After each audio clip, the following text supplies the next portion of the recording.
And now I'm joined in the studio in Beijing for World Insight with Tian Wei, Richard Haass, President of Council on Foreign Relations and also author of the book, A World in Disarray. Welcome, sir. It's good to be with you. China-U.S. bilateral dialogue on security diplomacy just concluded. What do you, as a Washington insider certainly for decades, make of the result? In some ways, we won't really know the results for several weeks, months, or even years. What do you mean? Are you saying there's no clear result? I would say there is no clear result. What matters, 90% of life is what I would call implementation. So it doesn't matter what the chemistry is across the table, so much of what really happens. For example, can the United States and China narrow their differences over North Korea? Can they narrow their differences over the South China Sea? Can they avoid major problems in the area of trade? Those are the real questions, much more than the immediate mood of the conversation. Well, we ask those questions every day, sir, on our program. So let's go a little bit narrow it down to some specific topics. DPRK, there is a distrust on both sides. China wonder whether the United States thinking about regime change in the DPRK rather than anything else. And the United States worry about China, whether it's using DPRK as a leverage in the bilateral relations. What about that distrust? Without mending the fences on that, can the two countries really moving forward? I wouldn't call it so much distrust, as we do have very different agendas here. But the United States... What is your agenda? As much as the United States detests this regime, and just recently we saw the murder, essentially, of a young American man, the United States is also prepared to live with this regime. We have said our goal is not, our priority is not regime change.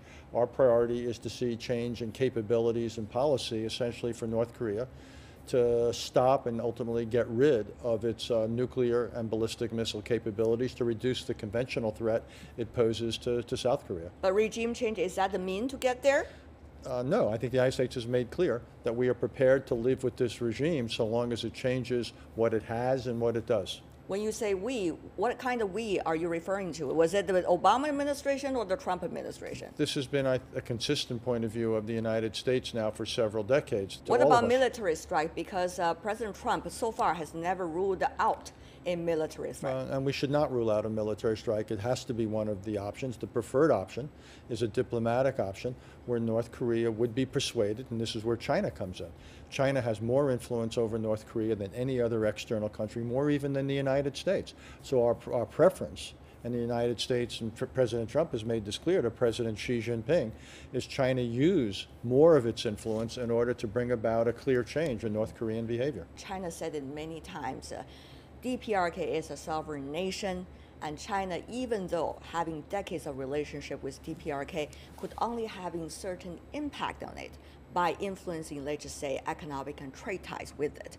And yet it could not make a decision for the country, as you may know very well. So to what leverage China could have at what different times if Pyongyang really wants to talk to Washington? I speak for myself. I don't speak Sure. for Mr. Trump. I would not be opposed to the United States speaking to North Korea directly if I were persuaded it would accomplish some good. But coming back to your basic point, China has much more influence over North Korea than it admits to. I'm not saying it can control North Korea. As you say, North Korea is a sovereign country. North Korea has the ability to push back. But, and it's an important but, most of North Korea's economy depends on things going in and out through China. China, again, has far more influence than it's prepared to use. The reason is China wants to keep North Korea intact. North Korea poses a strategic dilemma for China. China doesn't like what North Korea is doing with its nuclear weapons. China understands that this is a threat to China and the region. Beijing is closer to North Korea than many other capitals in the region. So Beijing has something to worry about the loss of command and control over nuclear weapons, but China is also reluctant to use all of its influence because it doesn't want to destabilize North Korea. That is China's strategic dilemma here. There is another strategic dilemma it seems China is facing, that is whether Washington and Pyongyang can talk to one another, because at this point there has to be, as even in your previous answer, a sequencing that you're talking Sure. about. That DPRK has to commit it to a certain extent that is accessible to the others, that it is going to give up the nuclear weapons before Washington would like to talk to I don't Pyongyang. think so. What exactly is it? Well, again, I don't speak for the government. I don't think anyone is saying North Korea has to give up its nuclear weapons before we would talk. That's the principal thing we would talk about. Right. But it can't use talks as a cover, as a protection to buy time in order to continue to develop How would nuclear you judge? weapons. We would need to have inspections. And I would argue that we would need to have some kind of a freeze in place as a prerequisite for talks. So you're saying There would have to be intrusive inspections. There would have to be significant limits on what North Korea do. I think the long-term goal should remain the same. I think the long-term goal should be North Korea not having nuclear weapons, not having ballistic missiles. But I think in the short run, we should be prepared to accept other outcomes, and I think it's fair to ask what would we do in return. And I would say I would be prepared to talk to North Korea directly. I would be prepared to reduce, not eliminate, reduce certain economic sanctions. And again, I would be prepared to put on as a distant goal or as a longer term goal, getting rid of all their nuclear weapons in the short, in exchange for putting a freeze in the short run. one of the things that we all know in international politics is the degrees that you move and how the other side would respond to you, the interactions. And that has a lot to do with the North Korea government. There are concerns whether there has been too much possibility for them to play with. There are also other concerns as to whether they will be eventually cornered and eventually take actions that nobody wants to see. So what about that degree of negotiation, degrees of actions and interactions? Look, we've been having this conversation about how to deal with North Korea for 20, 25 years. Yes, without much results so Exactly right. So right now, I'm more worried about doing too little than too much. You know, how much of your words and your suggestions likely to get across to the White House, particularly the eventual decision? There were some media reports earlier before you're arriving here in Beijing suggesting you are one of those very few on the Council on Foreign Relations that President Trump would like to lend his ears to. So let me ask you about that very strategic question. Look, all I can do is say what I say and write what I say, write what I write. It's up to other people to decide whether the ideas I put forward, the advice I give is worth taking. When you're on the outside of government, the most you have is influence. You don't have power. You only have power potentially if you're inside government. I am outside government, so I speak to people in the administration regularly, but they get many sources of advice. They have to decide if... What is happening to our world order? After World War II, a very established system seems to have been established and everybody had followed the rules for decades, but it seems that the United States itself wants to destruct it for now. For example, about isolationism, for example, about not necessarily contributing to the UN when it comes to its funding. So, Mr. Haass, what do you think is going on? The destruction of the already existing system or the likely born of a new one? We need to think about what will it take to introduce greater amounts of order in this global world we live in. So it'll take a combination of some specific approaches. We do this in the Middle East, or this with North Korea, or this with Russia and Europe. But more importantly, we need to say, what kind of arrangements do we need to manage globalization? And I have ideas that I've put forward in this book about how countries have to now take on new obligations. How will United States play its role in the still existing international order? It's a big question. What is your observation? It's a big question, and until recently, I thought I had the answer. And obviously, Mr. Trump represents something of a departure. He's different than his predecessor, and he's less willing. It's not just him. The voters voted him into the White House, even point. though you could say it's male, white, usually not college educated, but they still voted him into the White House. That's your president. Obviously, he's my president. And what we've seen in the United States is a certain turning away from international responsibility, I think in part after the wars in Iraq and Afghanistan. We've seen all three candidates at the end of the last election were against the Trans-Pacific Partnership. So things that we used to take for granted in the United States, I don't think we can quite take for granted anymore. And what are those things? Well, about American support for alliances, American support for free trade, American support for certain types of international arrangements. I think a lot of these things now are being more hotly debated than they were for some time. The question is, will these international orders go their own path without the participation, or at least active participation, of the United States? Or are we going to see, as a result of this, the establishment of different kinds of diversified, let 100 flower blossom, as they say, different kinds of mechanisms, and will they be able to work together? The answer is no, and you'll have Which one? You'll have 100 things blossom, but many will not be flowers. Many will be weeds. This is going to be a much messier world. The world can't organize itself without the United States. Forever. I do not see any other country able, ready, and willing to step into the shoes of the United States without, the United States can't do it alone. But I don't see the world being able to do it without us. So without the United States playing a leading role, I think we're much more likely to see larger elements of disorder. We already see it in the Middle East. We've seen some of it in Europe. I think we very likely could see it in Asia. We will obviously see it at the global level. But some say it is exactly because some kinds of inappropriate role played by the United States that have led to where we are. For example, the Middle East. We didn't expect there should be a war in Iraq, and the United Nations didn't stand for that. We all remember that debate back in 2003.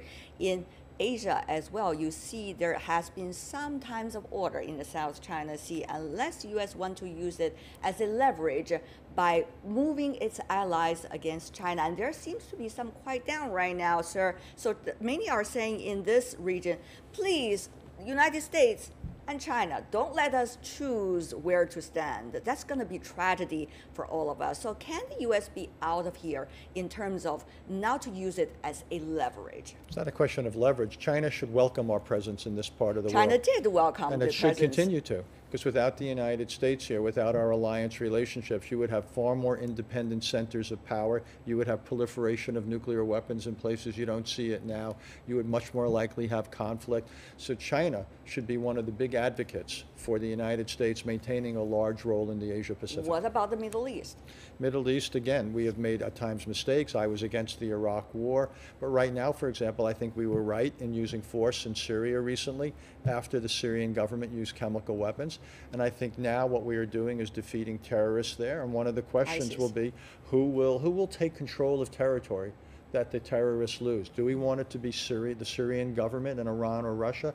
Or do we want it to be forces associated with the United States? Some also argue about that. They're also saying, well, probably the U.S. was playing too much role earlier. For example, before the Iraq war, leading up to the war. But now, U.S. is playing too little role because the U.S. did not want to shoulder the part of the responsibility it should.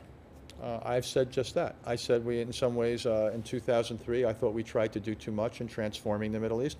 I think more recently under President Obama, at times we tried to do too little. And we've got, like the nursery tale, we've got to get it right. And I think now what this administration is struggling to do, sometimes succeeding, sometimes not, is to get it right inside the Middle East and also between the Middle East and the rest of the world. We don't want our involvement in the Middle East to become so large that we don't have the attention to deal with Asia, to deal with Europe, to deal with Latin America, Africa, and to deal with global Once issues. again, who will decide on that degree? Well, that's why more than anyone else, it'll be the president. That's right. Under the American system, the president has tremendous freedom of choice when it comes to foreign policy. Do you think yes, indeed, but do you think that the president, when busying with some of the Washington politics and also scandals about himself, be able to make the right choices? Or domestic politics is actually going to direct all the directions of the foreign policy, which is likely to be very dangerous, Mr. Haass? I think he will have the freedom to make the choices when it comes to foreign policy. Whether he'll make what I consider to be, or you consider to be, the right choices is another matter. But I don't think the various quote-unquote scandals, the investigations, I don't think they prevent him from carrying out an intelligent and successful foreign policy. And the other danger people see also is whether the president, under enormous political pressure, likely to do something in order to rally the crowd, to come back to the politics center, and yet not necessarily going to be, in the long term, a beneficial policy for the United States' own interest and for the others as well. I've heard that suggestion. It just seems to me it's incredibly risky. One of the things that history shows is it's much easier to begin things than it is to end them or predict how they will unfold. So any president has to be extraordinarily careful, particularly when it comes to the life of the American men and women in uniform. So again, I've worked for 4 presidents, and every time I've been up close to a president, he's been extraordinarily careful and extraordinarily aware of the responsibilities he brings to the Oval Office. In politics, we see an apparent trend of strongman politics. You see that in Russia, in Turkey, and some of the other developed economies as well. Of course, President Trump is a very different type when it comes to strongman.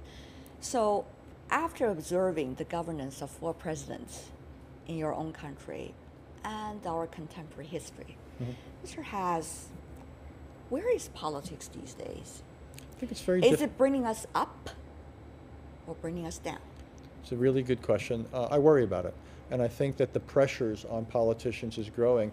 One area we haven't talked about is as jobs disappear because of new technology, artificial intelligence, robots, driverless vehicles, I worry that populism will grow and it will be harder and harder to govern in the United States, in Europe, and China. Or you asked about the quality of leadership, the evolution of the U.S.-China relationship. There are those who say it's inevitable we're going to become adversaries. I don't believe that. But the quality of leadership in China, in the United States, will make a tremendous difference. There's almost nothing inevitable about history. People and ideas are what make history. So we have to hope that we have quality leadership in China and the United States over the coming decades, because again, this will be the critical relationship of the 21st century. It's always wonderful to see you, Mr. Haass, and hear your ideas and insights on World Insight with Tian Wei. Thank you really very much. Really appreciate it. Thank you. Thank you.